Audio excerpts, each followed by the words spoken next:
Worms Revolution looks different, yet familiar. Can you tell us more about the landscapes?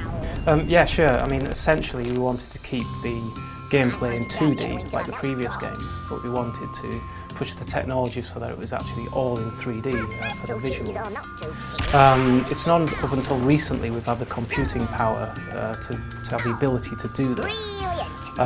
So in this iteration of the game we have 3D landscapes at the same level of detail as the 2D landscapes that we had previously. And how are the particle effects different in this game? In Worms Revolution we've managed to put together a special smoke rendering system which has allowed us to do a huge amount of smoke in the game. We have had limitations in the past where we've not been able to do very much particle effects per explosion.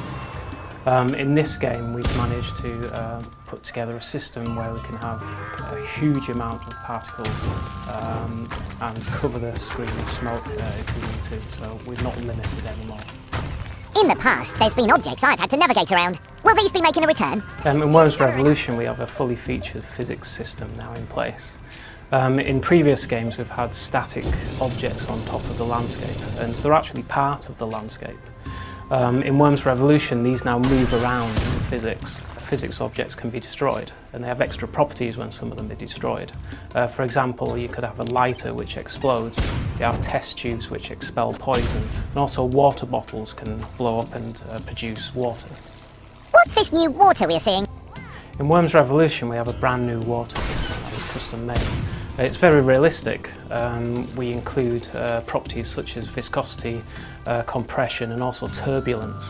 The water in Worms Revolution can push objects around. So for chain reactions in this game, the water is a very big part of that.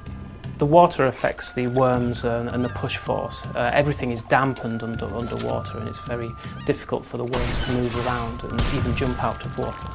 Worms don't die instantly when they hit dynamic water, but it's very much like poison. They take damage at the end of a turn if they're in water.